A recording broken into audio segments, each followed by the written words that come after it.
Et bien sur ce bon mot, je crois qu'il est temps de passer, aux capsules et donc la première capsule, si je ne m'abuse, il s'agit de la capsule de Layli. Et oui, c'est à mon Je vais tour. demander à la régie de faire une transition. Oui, transition. Alors attention. Ouch. Parfait. Il faut que j'écrive le titre. Absolument incroyable, regardez ce il faut Waouh, remercier Sylve pour la qualité de cette transition, nuage. Alors merveilleux, attendez, je vais merci refaire Sylvie. une transition nuage. Parce qu'il y a un problème de décalage du titre. Ce n'était pas censé Ok, arriver. Mais parfait, c'est génial. voilà, j'espère que le titre est bon, tout est bon. C'est tout bon, merci beaucoup Sylvie pour ton travail. Euh, Incroyable. donc du coup, ouais, c'est pas pour on aimerait en discuter beaucoup plus longtemps de tout ça, mais on a décidé aujourd'hui un peu de faire des petits cas d'études un peu particuliers sur ces idées d'accessibilité et d'inclusion. Et donc je vais commencer un peu ma capsule en vous demandant si vous connaissez le backgammon. Connaissez-vous le backgammon, chers amis? Et oui. Je Ok, on va dire que je Sûr. connais de nom, mais que j'y ai jamais joué. Ouais, d'accord. pareil. Et ben, pourquoi je vous demande ça? C'est parce qu'en fait, le backgammon, c'est un jeu de plateau assez ancien qui aurait trouvé justement ses origines en Perse, ou du moins en Orient. Et c'est un jeu qui est encore très très présent dans la culture orientale, aussi bien en Iran ou en Inde, en Turquie, au Liban, vraiment le Moyen-Orient général ou l'Asie du Sud. Et donc en Iran, c'est quelque chose qui est très présent dans notre culture. Je sais que moi, personnellement, c'est toujours lié à mes souvenirs de vacances ou à mes souvenirs avec ma famille. Je pense que vous ne trouverez pas de famille iranienne qui n'a pas un plateau de backgammon chez soi quelque part caché. C'est tellement c'est ancré dans notre culture. Et, euh, et donc du coup, c'est un peu une introduction pour mon sujet. Aujourd'hui, moi, je me pose la question du jeu de société en Iran et surtout comment le jeu de société va se rendre inclusif et accessible aux populations non occidentales. Euh, et je voulais commencer par quelque chose d'assez particulier sur ça, c'est qu'en persan, la langue qui est parlée en Iran, c'est assez difficile finalement de trouver une traduction fixe du mot jeu de société. Là, vous voyez à l'écran, il y a littéralement 6 manières de le dire, et je pense qu'on en a même plus si on veut chercher un peu. Et c'est une anecdote assez rigolote parce que quand j'ai demandé à mes parents, eux-mêmes ne savaient pas forcément comment définir. Ils savaient très bien ce que c'était, mais il n'y avait pas de traduction pure pour le terme. Et je trouve que c'est un bon exemple qui montre un peu, mine de rien, la modernité à nuancer, parce que voilà, c'est un phénomène, mine de rien, assez récent dans la culture du pays. Et du coup, ça se voit dans la terminologie. Et ce qui montre ça, c'est par exemple, là vous allez voir une belle petite souris, bon, c'est un peu foiré pour le diapo, mais que beaucoup finalement vont utiliser l'anglicisme board game, attention avec l'accent persan qui fera board game, pour définir justement tout ce qui est jeu de société et jeu de plateau. Et justement, le board game, ce qui est marrant, c'est que board en persan, ça veut dire gagner. Et ça a inspiré un café-jeu, le premier café-jeu de Téhéran, à s'appeler le Board Café, justement pour jouer avec ce jeu de mots. Je vous parle du café-jeu parce que depuis 2013, il y a un phénomène assez récent qui a vu le jour en Iran, c'est justement l'existence de cafés-jeux. Il y en a de plus en plus. Il y en aurait presque 300 dans le pays, il y en a même 50 dans la capitale. Et mine de rien, moi, ça m'a fait un petit choc. Et je pense que j'ai été victime moi-même des stéréotypes qu'on peut avoir sur la région du Moyen-Orient et les pays qui y sont. Euh, que c'est un phénomène pour moi qui est presque commun. En France, on en a beaucoup. Et je me dis, mais j'ai jamais pensé qu'en Iran, il pourrait y en avoir et surtout pas autant. Et c'est pour ça que je me suis un peu questionnée, mine de rien, sur les habitudes des Iraniens et des Iraniennes quant aux jeux de société. Et pour faire ça, j'ai voulu faire un petit travail de terrain pour vraiment voir au plus près ce qu'en pensent les Iraniens et les Iraniennes qui habitent actuellement en Iran. Et, euh, et donc j'ai demandé un peu où est-ce qu'ils jouaient, et finalement sur les 30 personnes qui ont répondu, c'est pas un échantillon très représentatif, les cafés-jeux sont pas les endroits les plus populaires, c'est vraiment le chez soi ou en vacances avec ses amis ou en famille qu'on va jouer. Et donc ça, c'est encore une fois cette notion de culture du partage qui va rentrer, et ça va se voir aussi dans les raisons pour lesquelles en fait les Iraniens et les Iraniennes vont jouer. On voit tout de suite, c'est cette idée d'être ensemble, d'être en groupe, de partager un moment en fait, un contact direct. et rigoler. Et ça va se voir aussi bien dans un jeu de société moderne, dont je vais vous parler un peu plus tard, que dans les jeux traditionnels comme le backgammon.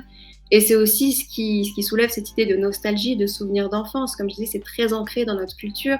Donc il y a vraiment toute cette idée culturelle derrière le jeu de société en Iran.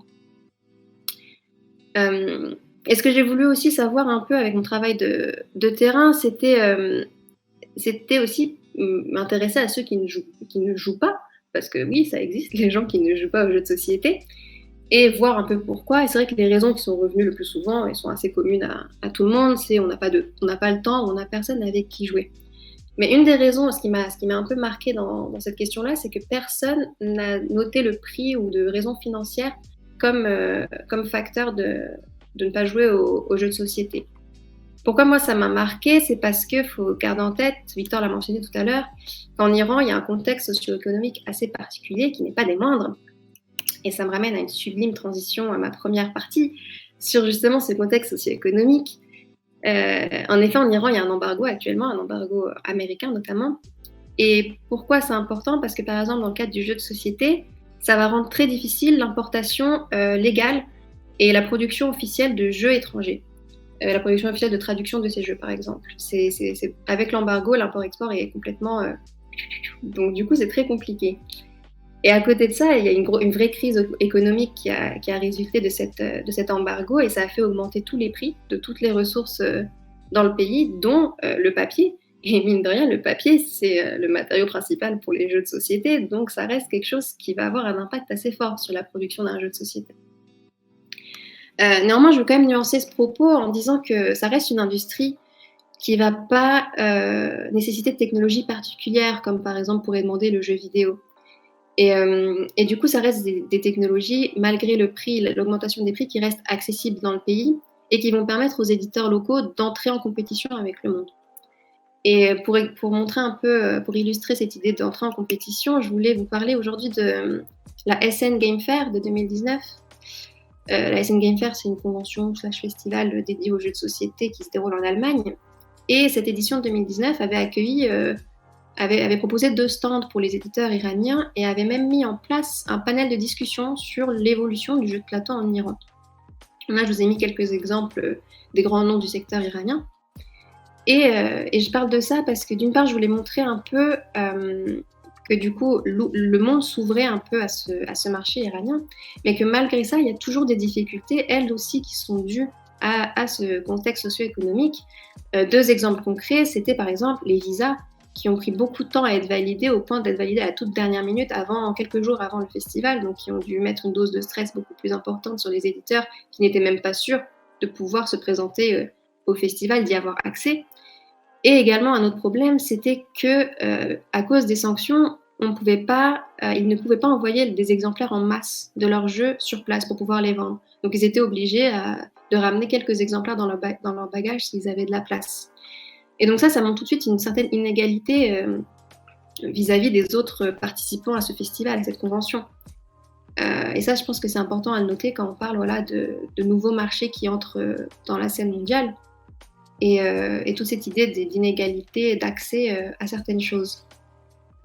Après, bon, le fait qu'ils aient participé à ce festival, c'était la première fois à cette convention, ça leur a vraiment permis de se faire connaître et d'avoir l'espoir peut-être de trouver un éditeur étranger qui pourrait éventuellement diffuser leurs jeux au-delà des frontières iraniennes.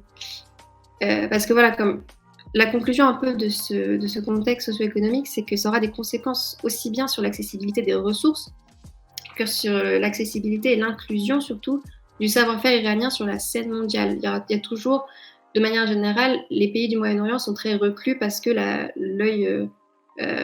vision américaine va prendre le dessus sur ce qu'on va voir, la vision, que ce soit dans la représentation dans les médias ou tout simplement en politique. Et ça aura du coup inévitablement des conséquences sur le jeu de société.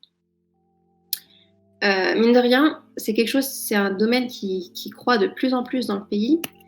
Et en faisant mes recherches, j'ai découvert l'existence du média qui s'appelle Rumiz Games. Rumiz, ça veut dire sur la table en persan.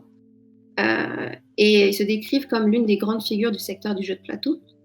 Et en plus d'éditer leur propre jeu de plateau, Rumiz Games, ils ont un blog, ils ont un Twitter, ils ont un Instagram, ils ont aussi une chaîne YouTube sur laquelle ils vont publier des vidéos de tests, de reviews, de parties, de jeux de société divers et variés.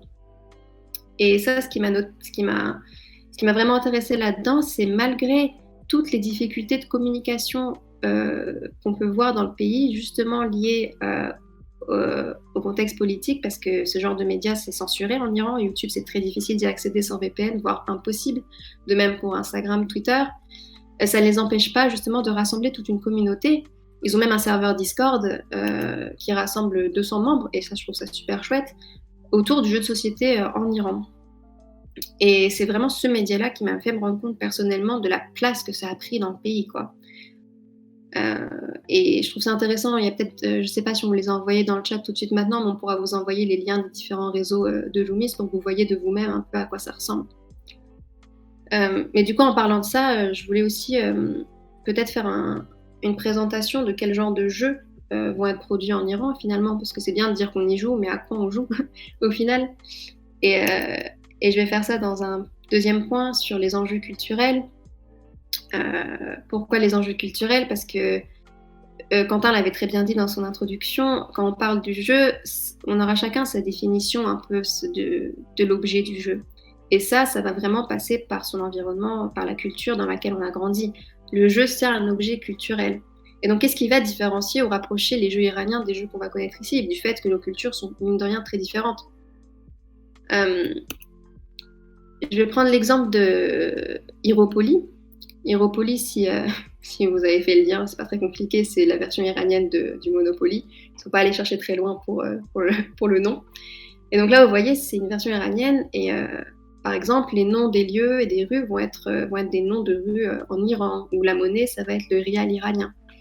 Et tout ça, ça m'amène un peu à parler du concept de relatability, le fait que quelque chose soit facile à comprendre, à apprécier, parce qu'on s'y identifie plus finalement, parce que c'est quelque chose que l'on connaît. Et c'est vraiment cette idée en fait qu'un jeu, n'importe quel média, mais ici le jeu, doit pouvoir s'adapter au public qu'il vise et le faire apprécier son contenu parce que c'est quelque chose qu'il connaît. Et j'ai voulu voir si ce concept se trouvait vraiment être important pour les joueurs et les joueuses en Iran. Et donc j'ai posé quelques questions dans mon questionnaire. La première, c'était est-ce que vous préférez jouer à des jeux de conception iranienne, des jeux étrangers qui ont été traduits en persan ou des jeux étrangers non traduits? Et on voit qu'en rouge, 40% des gens ont répondu être plus attirés par des jeux étrangers qui ont été traduits et adaptés à la culture iranienne. Et il y a une autre question que j'ai posée pour voir un peu l'importance qu'il pouvait porter justement à cette représentation de la culture iranienne au sein des jeux de société. Et là, à nouveau, il y a 40% des répondants qui accordent une forte importance. Il y en a même 16 qui trouvent ça vraiment presque nécessaire d'avoir une bonne représentation de sa culture au sein d'un jeu de société. Et donc, je me suis dit, pour vous montrer un peu cette idée de relatability et de représentation, je vais vous faire un petit tour d'horizon de quelques jeux iraniens de ces dernières années. Je vous en ai choisi 3, dont 2 qui sont de conception locale et un qui est une traduction du jeu Citadel. Donc pour commencer, je voulais vous parler de The Last Station. The Last Station, ça a été créé par Dorehami Games en 2019. C'est un jeu d'intrigue et de déduction qui va se dérouler à l'époque de Reza Shah, en 1944, qui est le dernier chat d'Iran. Le chat, non pas l'animal, le félin, mais le roi. C'est toujours la petite blague, il faut que je la cale, désolée. Mais donc le roi d'Iran. Et donc à cette époque, le jeu va se passer dans une gare abandonnée, en plein milieu de la nuit. Et en gros, il y a un train qui doit transférer un criminel dans une prison lointaine dans les montagnes. Et vous êtes 11 à être dans cette gare. Comme par hasard, à minuit, vous êtes 11 dans une gare abandonnée, donc c'est un peu bizarre. Et donc le but du jeu, c'est de savoir si les gens qui disent être là pour une raison, une vraie raison, qui ment ou qui ne ment pas. Et donc voilà, on va passer plusieurs tours à essayer de déceler l'identité de chacun et survivre et gagner en étant le dernier ou la dernière survivant. Et donc on voit ici que c'est vraiment un jeu qui est similaire au loup-garou ou Mafia et ce genre de jeu de déduction. Donc c'est des mécaniques très classiques qu'on le voit dans les jeux auxquels on joue en France, le bluff et social deduction, des pouvoirs uniques, des votes et des éliminations, ce genre de choses. Mais tout ça, ça a été adapté dans un cadre spatio-temporel typiquement iranien. Donc l'époque de les offshore, le dernier roi d'Iran, les montagnes, ça c'est très propre à la topographie du pays. C'est un pays assez montagneux. Et même une atmosphère, mine de rien, politique assez tendue du dernier roi du pays, quoi. Et pour continuer un peu sur cette idée de cadre spatio-temporel iranien, je voulais aussi vous présenter le jeu Zar, ou Zor, je ne sais jamais vraiment trop comment le prononcer. Ce jeu-là, il se passe dans un manoir sombre et poussiéreux, dans lequel les joueurs et les joueuses en fait vont être soumis à un sortilège un peu mystérieux d'un démon qui s'appelle Ahriman. Et le but dans le manoir, en fait, il est pris de sortilèges, et le but c'est d'explorer les diverses pièces pour annuler ces sortilèges et vaincre le démon à la fin. Et donc ça va se passer en 3 phases. On va avoir la première phase où les joueurs et les joueuses ils vont explorer la pièce en se déplaçant sur le plateau. Vous voyez à l'image à quoi ressemble le plateau. Il y aura une deuxième phase où ils vont devoir se battre contre le démon, et une dernière phase où maintenant que le démon est vaincu, le manoir est en train de s'effondrer, il faut se replier dans les pièces qui sont sécurisées et récupérer les trésors du manoir. Donc là on va voir sur l'image, c'est des petites pièces, des pièces d'or. Donc ce qui est intéressant avec Zar, c'est que c'est l'un des premiers jeux de plateau iraniens modernes. Il a été créé en 2018 par Falbou Dengore, et il tient son nom d'un rituel d'exorcisme du sud de l'Iran. Alors, ne me demandez pas les détails, je ne suis pas forcément allée vérifier, ni demander à mes parents, parce que bon, c'est un peu bizarre de demander, tiens papa, est-ce que tu saurais me parler du rituel d'exorcisme du sud de l'Iran? Mais ce qu'il faut noter ici, c'est qu'encore une fois, c'est quelque chose qui est purement et propre à la culture iranienne, et donc quelque chose que les Iraniens et les Iraniennes vont mieux connaître. Encore une fois, les mécaniques sont des mécaniques que nous, on connaît tous. C'est pas ici que va se jouer l'enjeu de la culture, c'est vraiment dans la représentation, et ça on l'avait mentionné tout à l'heure dans notre discussion, cette idée de représentation du public. Et cette représentation, elle va être intéressante quand je vais vous parler de Dej, et qui sera le dernier jeu de ma petite présentation. Dej, c'est la traduction officielle de Citadelle, donc traduction officielle et légale d'un jeu non iranien. Et donc, à l'occasion de cette traduction, Bruno Feduti, qui a créé le jeu, a voyagé en Iran pour justement rencontrer Houpa, qui est l'éditeur de la traduction, et échanger avec son directeur, ainsi que de tenir un workshop avec différents éditeurs locaux. Il doit y avoir, on vous a peut-être mis le lien de l'article dans le chat si vous voulez voir un peu plus son expérience, son retour d'expérience sur son voyage. C'est toujours intéressant à lire. Et donc Citadelle, moi je n'y ai jamais joué, mais du coup je vous avoue que maintenant j'ai plutôt envie d'essayer. C'est un jeu où le but c'est de construire sa propre citadelle, et ça va passer par des cartes de quartiers. Et quand on a 8 quartiers, on a une citadelle complète, et il y a des points à compter, et voilà, c'est comme ça qu'on définit qui a gagné. Mais à côté de ça, il y a aussi des cartes de rôle qui vont avoir des pouvoirs particuliers tout au long de la partie pour pimenter un peu le truc et rendre des choses plus compliquées. Donc si j'ai choisi cet exemple, c'est justement parce que c'est l'un des rares jeux étrangers, si ce n'est le seul, à avoir une traduction officielle et autorisée en Iran. Et donc pour faire cette traduction, au départ, Feduti, quand il a été contacté par Houpa, il les avait tout de suite renvoyés vers son éditeur américain qui s'est chargé de toutes les traductions du jeu. Mais comme vous l'aurez compris, les États-Unis et l'Iran, c'est pas trop ça en ce moment, quoi. Donc du coup, c'était impossible de passer par là. Donc il a signé un contrat directement avec Houpa, et la seule condition pour faire ça, c'était de créer des illustrations originales. Et ça, c'est l'illustrateur Hassan Nozadian qui s'en est chargé. Et le fait de passer par des illustrations originales, ça lui a permis d'adapter finalement tout l'univers du jeu de Citadelle à l'imaginaire perse. Et ça s'est fait aussi bien dans la boîte que vous voyez ici, que par les cartes des personnages, où finalement, même la couronne, je ne sais pas si vous voyez sur l'image, mais la couronne est plus bombée et donc plus proche des couronnes orientales. Et Feduti, ce qu'il mentionne dans son article et que j'ai trouvé super intéressant quand on parle un peu d'inclusion, c'est que non seulement les illustrations vont rendre le jeu plus attractif au public iranien, parce que ce sera quelque chose qu'ils connaissent, mais surtout, ça va aider à briser les stéréotypes que le public étranger va se faire du Moyen-Orient.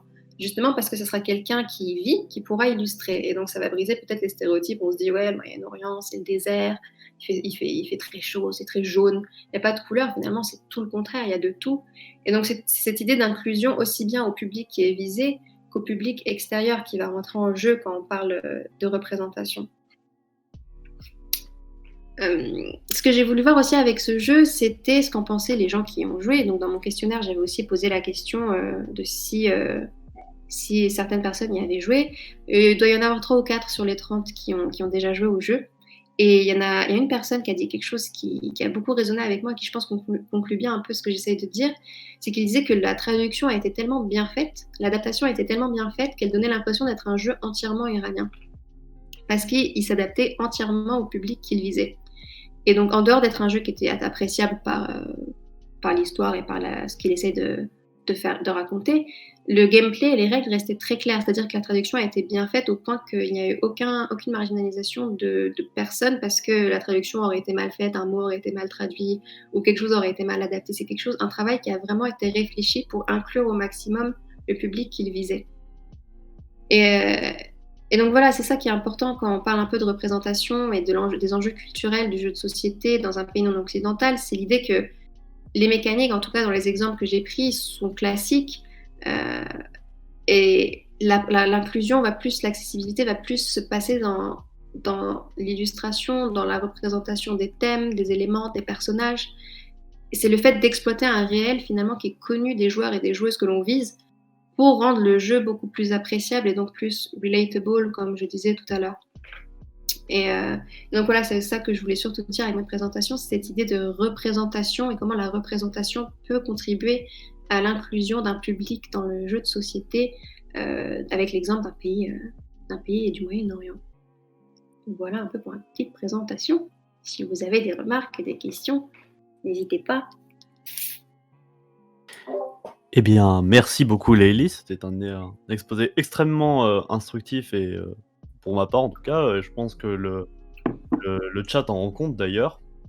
Si vous avez envie de poser des questions à Leïli maintenant, eh bien on a un tout petit peu de temps d'échange avant de passer à la prochaine capsule qui sera la mienne si ma mémoire est bonne. Est-ce que déjà mes compères de chat, enfin mes compères de conférence ont des questions? Moi, c'est pas vraiment une question, mais c'est par rapport à Citadel. Je trouve que c'est super cool l'adaptation, quoi. J'ai la voix qui. C'est ma présentation. Elle t'a chamboulé un petit peu. Ça m'a ôté la voix. Ah oui, en plus, oula, j'irai boire un verre d'eau. Ouais. Mais du coup, ouais, Citadel, ce que je trouve intéressant, c'est au niveau des illustrations de complètement s'adapter en fait à la culture et de pas garder l'architecture de base du jeu. C'est vraiment trop cool en fait. Ouais. Ouais, puis surtout par. Vas-y. Je suis curieux en fait de voir du coup le jeu sous cette forme-là en fait. Ouais, bah carrément, moi aussi j'aimerais vraiment pouvoir y jouer. Parce que, surtout dans un jeu qui parle justement, qui exploite un univers géographique, un environnement avec une architecture, ce serait dommage de ne pas représenter l'architecture du public qu'on vise, quoi. Donc c'est pour ça que c'est un travail assez intéressant qui a été fait ici par l'illustrateur et sur un super beau travail. En plus, c'est du détail assez incroyable. D'autant plus à noter d'ailleurs que c'est pas très habituel en Iran, c'est nouveau pour les illustrateurs. Il n'y a pas de designers parce que c'est pas la même chose de créer un jeu de société que de faire une illustration A4 ou ce genre de choses. Donc c'était aussi une nouveauté pour l'illustrateur lui-même de faire ça. Et il s'en est très bien sorti, en tout cas de mon humble avis. Je suis peut-être un petit peu biaisée, on va pas se mentir, mais ouais. J'ai une remarque effectivement de l'Abomine 20 qui me semble tout à fait pertinente, c'est que c'est l'inclusion par l'adaptation, et effectivement c'est un peu un des enjeux finalement. Enfin, je pense que la capsule de Leïli montre bien qu'effectivement la question d'accessibilité et d'inclusivité c'est une notion très large, et je pense qu'il y a des gens... Moi non plus, quand on a choisi ce thème, je veux dire que je ne pensais pas à ça en premier lieu. Je trouve que c'est une façon extrêmement intéressante d'aborder le problème. Il y a des questions qui apparaissent dans le chat, je vois. Une première question qui est de Queenman. Est-ce qu'il y a différentes formes de consommation des jeux comme en Europe, passionnés, geeks, traditionnels, etc. Est-ce que du coup c'est différents groupes aussi qui existent en Iran?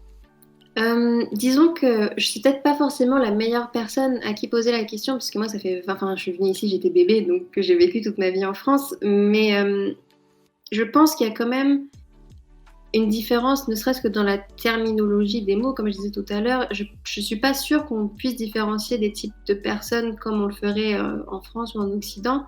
Après, moi, ce qui m'a donné un peu un insight dans tout ça, c'était vraiment l'existence d'un serveur Discord. On sait que Discord, c'est quelque chose qui est assez propre. Bon, moins maintenant, parce que c'est beaucoup démocratisé, mais justement au domaine du jeu et des joueurs.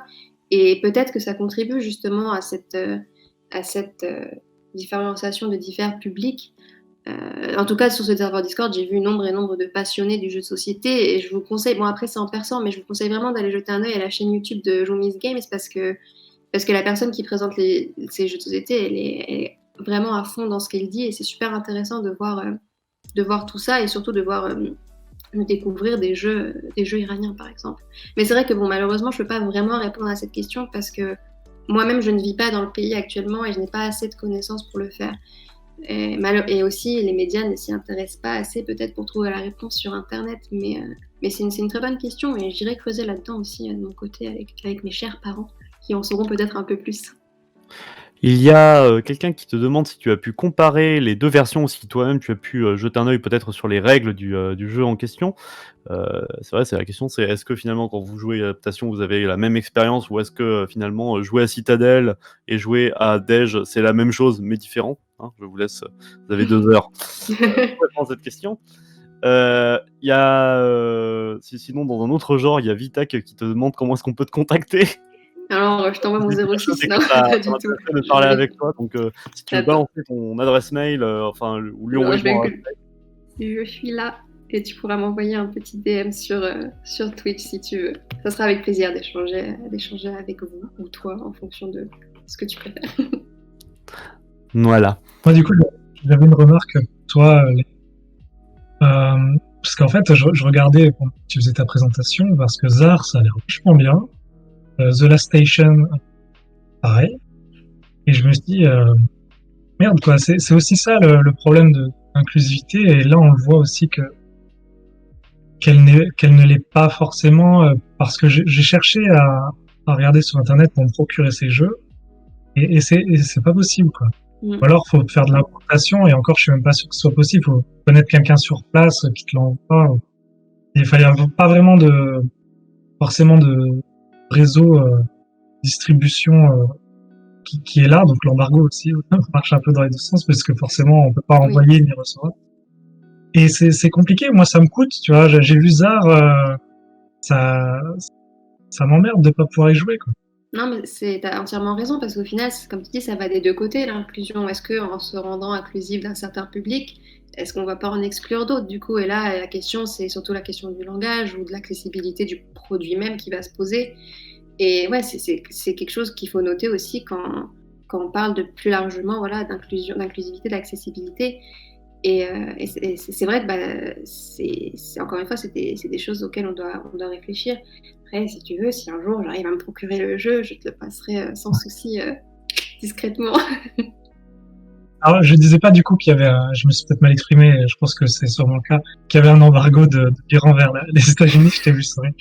Mais c'est plutôt l'inverse. Non, mais c'est vrai, l'embargo, il a des conséquences des deux côtés, hein. C'est autant l'import que l'export des choses qui est compliqué parce que c'est juste pas possible. Ce qui est triste. Mais ce que je voulais dire, c'est que voilà, un jeu qui a l'air d'être vraiment une surprise, tant par son matériel que par voilà les traditions qui sont. C'est de l'exorcisme, hein, c'est ça? Apparemment, oui. Donc voilà, des choses comme ça qui peuvent être intéressantes à explorer. Moi, j'ai envie de voir aussi comment on traduit ça en termes de jeu. Et ça m'embête de pas pouvoir y avoir accès. Et je pense que c'est compliqué, ouais. Il faut blâmer l'embargo américain. Blâmons la politique impériale des États-Unis. Et les réseaux de distribution, moi j'aimerais bien que des maisons d'édition se penchent sur la question, voilà, d'aller voir plutôt que traduire des jeux américains ou des jeux allemands, parce que c'est quand même, on va dire, dans le jeu de société, il y a quand même 3 écoles majeures: l'école allemande, l'école franco-belge et l'école américaine. Et voilà, enfin, on voit bien, c'est l'Occident qui est surreprésenté en termes de traduction, etc. Et moi, j'aimerais que ce soit les maisons d'édition qui fassent la démarche d'aller chercher des jeux dans d'autres pays. Alors, le Japon, c'est le cas. On a quand même pas mal de jeux qui viennent du Japon. Et pareil, le Japon, c'est voilà, oui, voilà, comme ça, jeu coréen ou japonais, mais la Corée et le Japon, je pense que c'est différent. C'est quand même des, des- qui Des sont pays très inclus dans l'économie, enfin dans les échanges économiques et culturels des pays du Nord, on va dire. voilà, c'est ça. Une question un peu datée Et maintenant, moi, mais j'aimerais aussi qu'on aille chercher ailleurs. Je veux du jeu il y avait une. d'Orient, je veux du jeu d'Afrique, je veux du jeu de sud-américain. C'est ça que je veux aussi aujourd'hui, en tant que consommateur de jeux, c'est vers ça aussi que je veux aller. Il y a une dernière, je pense que, alors peut-être que mes camarades m'avaient trompé, mais il me semble qu'on est parti sur 10 minutes après les capsules de Oui, discussion. oui, oui, on va pas s'étaler, il y a plein de choses encore à dire. Question 2 de Queenman, la dernière question de Queenman. Ces jeux modernes, comment, contrairement aux jeux traditionnels, comment est-ce qu'ils sont parvenus en Iran? Est-ce que toi tu as des informations sur le sujet? J'ai pas d'informations pures sur le sujet. Je disais tout à l'heure, il me semble qu'Héropoly, par exemple, bon, ça date depuis quelques années déjà, mes parents y jouaient quand ils vivaient encore en Iran. Ça devait être une traduction non officielle. Donc ça a été fait par, j'imagine, un passionné qui s'est procuré le jeu au Monopoly et puis l'a traduit.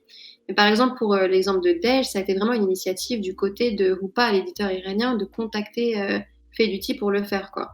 Et ça revient tout de suite à cette histoire de passion et de personnes qui sont vraiment passionnées par le sujet, les éditeurs qui veulent essayer de s'ouvrir au monde et d'ouvrir le monde à eux aussi. Donc là, c'est vraiment une initiative de l'Iran vers l'extérieur qui a été faite. Donc, je ne sais pas si ça répond à ta question, mais voilà, c'est aussi une question importante parce que du coup, est-ce que tous les jeux que nous, on connaît, le Kies par exemple, ou les jeux classiques, est-ce qu'ils sont accessibles là-bas? Là, je ne peux pas répondre. Mais toutes ces questions économiques, il y aura forcément un impact sur l'accessibilité de ces jeux dans le pays, quoi, c'est clair. Et donc c'est une pratique, du coup Queenman demande si c'est bien une pratique du jeu occidental qui est venue compléter les pratiques locales, du coup.